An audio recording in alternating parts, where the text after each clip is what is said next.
Hi everyone, it's Jenny here to welcome you all to a look ahead at the week of February 16th to 22nd. We begin with a look at a couple of news stories, but first a word from our sponsor.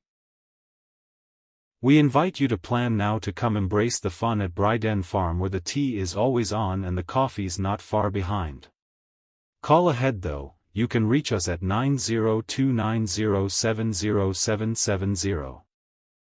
Nova Scotia is closing most of its provincial visitor information centres, including locations at key entry points such as Halifax Stanfield International Airport, Peggy's Cove, Port Hastings, and Yarmouth.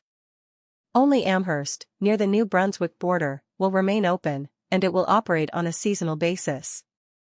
For many travellers, these centres have long been the first stop, a place to get directions, discover local events, and receive a warm Nova Scotia welcome. The province says the decision reflects changing travel habits, with more visitors planning their trips online, and the high cost of maintaining year-round facilities. But for rural communities and small businesses, the loss of in-person visitor services raises real concerns. These centres have helped connect travellers to the people, places, and experiences that make Nova Scotia unique, especially in areas that don't always show up in a quick online search. While some Nova Scotians are questioning the timing, coming after the MLA pay raise that took effect retroactive to December 1, 2024, the government has not linked the two decisions. What's clear is that how we promote our communities is changing.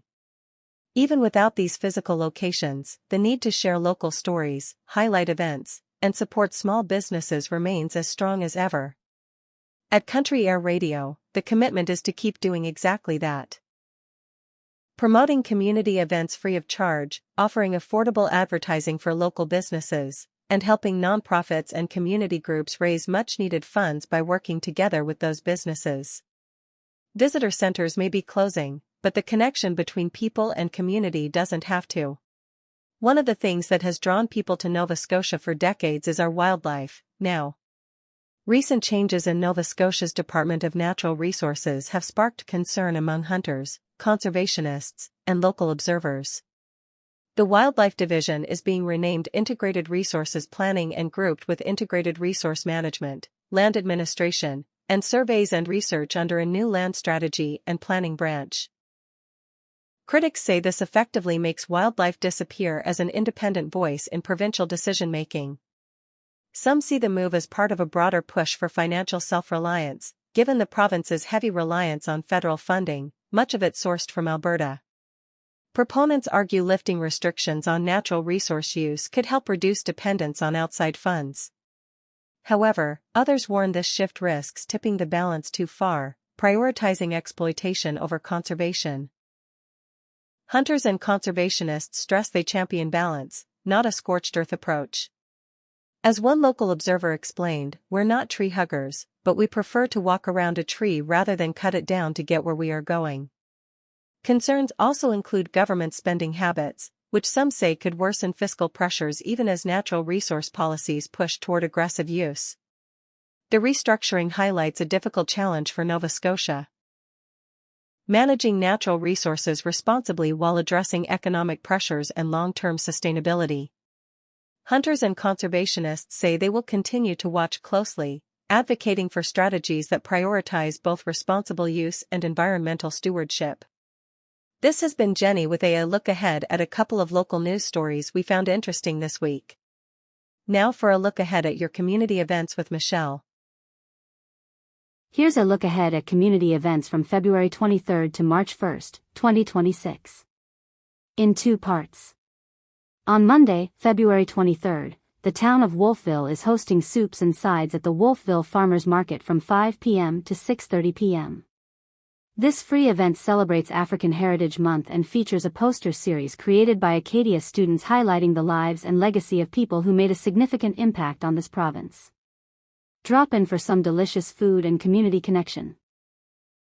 On Tuesday, February 24th, Little Explorers at the Museum of Natural History in Halifax runs from 10 a.m. to 11 a.m. This nature program for children under 5 includes stories, puppets, and hands-on learning. The Novel Bunch reading group meets at the Westport Library from 10:15 a.m. to 12:15 p.m. In recognition of Freedom to Read Week, participants are invited to bring and discuss a challenged or banned book.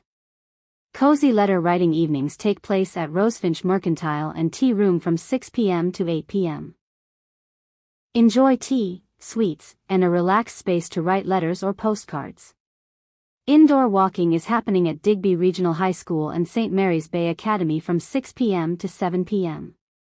Clean indoor shoes are required and the program is weather dependent on school closures. On Wednesday, February 25th, the Nova Scotia EXT Summit takes place from 8 a.m. to 4 p.m. at KC Concrete in Dartmouth. This is a full day of learning and networking for landscape industry professionals.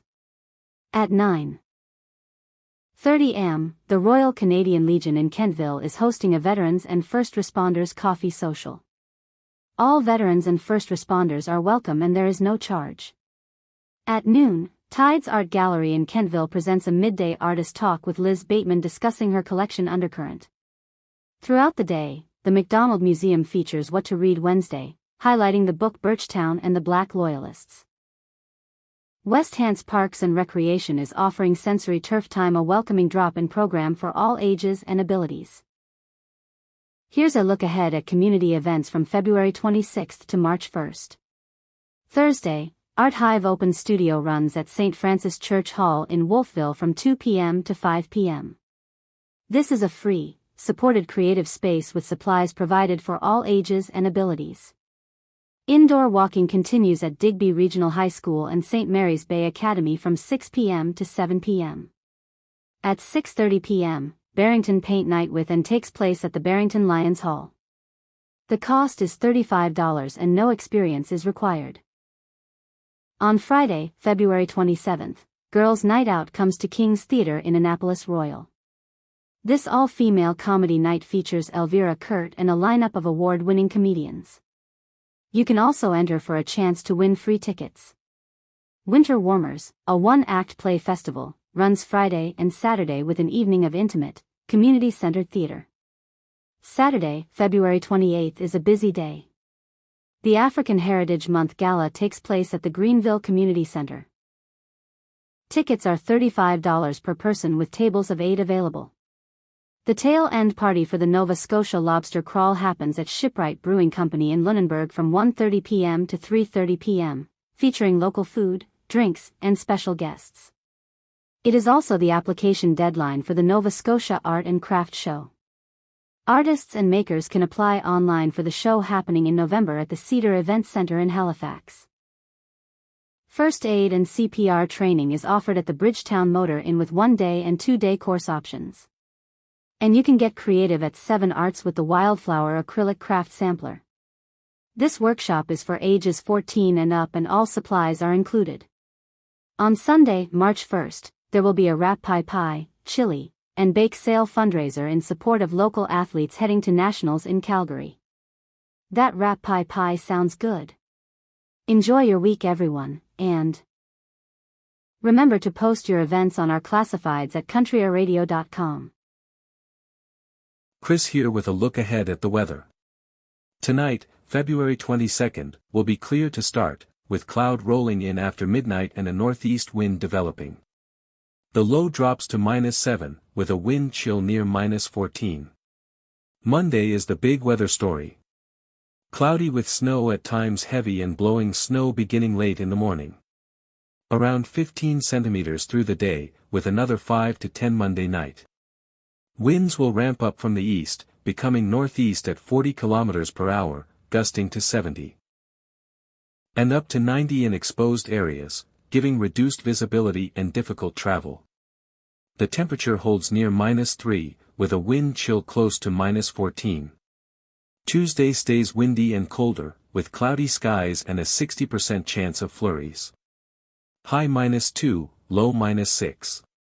From midweek on, the pattern settles into more typical late February weather, mostly cloudy with on and off flurries Wednesday, then a gradual warm-up. By Thursday and Friday we're into a mix of sun and cloud or scattered showers, with daytime highs climbing to around +3 and nighttime lows hovering between 0 and -1. The real question on everyone's mind is probably, will March come in like a lion and out like a lamb? Or in like a lamb and out like a lion? What's your best guess? I think it's a little too early to predict, but my guess is a little rain mixed with snow. Followed by colder temperatures to start March until we get past the full moon. Howl. Ha ha. Not really,